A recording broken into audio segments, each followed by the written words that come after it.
This is the week 3 what's called the language development interview. This is Paula Trevino Owens, and she is a former preschool teacher, and she is a current teacher of an ISP class. So with that in mind, I thought she would be the greatest one to go ahead and ask, since she constantly deals with language development issues. So for the first question, how are you doing, Paul? I am doing very good. And how long have you been teaching? I have been teaching for about 10 years, but through my lifetime, about 24 years. And I remember you did used to be a preschool teacher. Yes, I was a preschool teacher from the ages of 2 to school age, where I had to do a lot of language lesson plans for my students. Great, great. Well, I have a few questions for you. Don't feel nervous. Don't be scared. I promise it won't be too hard. And we're going to go ahead and I'll ask you about 5 questions, and then we'll have a short discussion afterwards. Okay. Okay? So, just one second.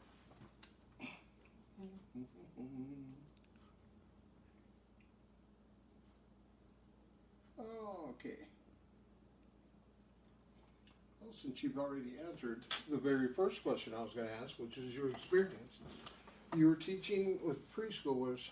Can you give me an example of one of the lesson plans that you would use and how you would use it to teach teach a preschooler his ABCs? Well, the first way I would do it is it would be a series of a few lesson plans. You have to start off for them to recognize the letters to be able to use it in a language. One could be where you draw on a piece of paper and they use things, could be buttons, could be cotton balls, could be noodles, it could be all sorts of things to be able to put them on the letter to have them recognize it. Tactile, where they can feel it, sensory. Then from there, I would have them sound the word out. A lot of the kids that I worked with, their parents had a language deficiency. So there was a lot of what was at home, and what I had to deal with was there was a big barrier. So you had to start at the bottom. Okay, so that kind of does lead into another question is, a lot of your students that you were meeting with, and it seems to be a thing here in New Mexico anyway, is that you had a lot of English as second learners. So English is the second language to these children. Mm-hmm. Yes. You're saying that most of the children at home would have either Spanish, most likely. They'd be speaking Spanish, but you had to teach them English words so they can function within our school system. Right. Okay, right. Well, that makes sense. And it does. And if you're in New Mexico, Spanglish is the actual language of New Mexico. It's kind of half and half. Yes, it is. So with that in mind, what developmental stages did you see in your classroom, or do you have in your classroom right now, for that matter? My classroom right now, my kids are high schoolers, but their mental capacity is probably 1 years old to maybe 3 years old. The deficiency that I have is the sounds that they make. Most of them will point and go, or they don't know the whole language and it splits up. I have some that do Spanish, I have some that do English, I have some that understand both. They do not speak it, but they understand it. They have their own language to where it's not a sign language type gestures, but it's more like we understand what they're trying to tell us by their gestures in their hands and face. You bring up a good point. One of the things that we've learned in this language class is about utterances. And so the utterance is baby babbling, and or baby cries. You kind of understand, the hungry cry, or the happy giggling sound. And then as they get a little bit older, then they kind of go ba ba ba ba ba ba ba. Yes. But you kind of understand what they're doing as they're Yes. forming this language, and they're starting to put it into a context. Yes. And so, within our text, we talk about it talks about kids doing these type of stages as they go through. So there is 0 to 6 months, and then from 6 months to about 18 months, and then 18 months up to about 2 years. And it sounds like your kids are in that range of, the between 6 months and 2 years. Yes. And with that, and then knowing that they are getting a grasp of what they're trying to tell you. And is it the tone that they use that allows you to figure out what exactly their needs are? Yes, because the more excited they get, the better the description of what they want is, and it helps us better to recognize what they need. Okay, so is it? So would you say it's more tone or pitch, or a combination of both? It's a combination of both, because some say sounds and some will just grunt. Okay, and I'm sure you have some that say form words, right? Yes. And the ones that form words, how is their sentence structure? They sound like robots. Robots. The way I say that is because the way the language that they use, it's very cut. It's very like, I will go. Instead of I will go, they pause in between each word. Okay, so that's another thing, and I'm happy that you brought that up. That's something else that we have talked about in our text. And just to support what you're saying is that it is part of the stages that the context stages that they start to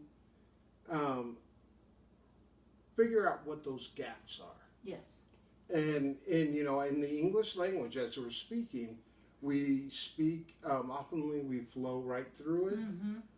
And there's strategic pauses in certain places. Now, in this case, they don't know where these pauses are, so they're not sure. Do I put a pause here? Do I not put a pause here? Mm-hmm. And so you may hear something of that. So I understand that, and it supports what we've been reading. So it's nice to know that we're all in one accord. Yes. So let me ask you another question.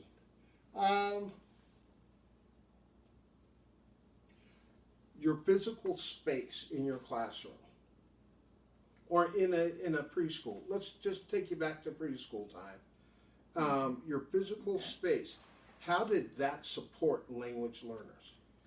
My classroom was always had pictures of each item on shelves, and they had the word to go with the picture, so they could recognize the picture and then say the word.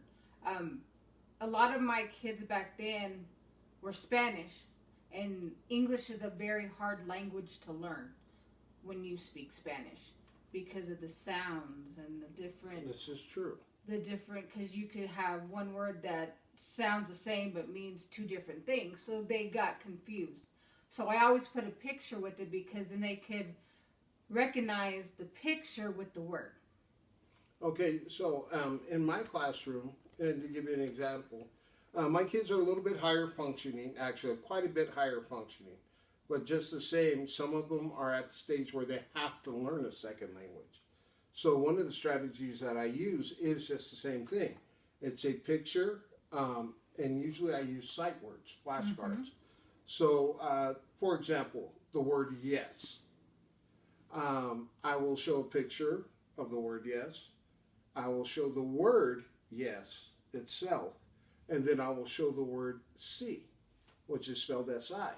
And so that the ones that are learning the English language, they see see and they relate it to yes. That's very good. And so that's a strategy that I use in my class. So that's what you're talking about. Yes. I also use word walls for the words that they're learning in their reading language curriculum.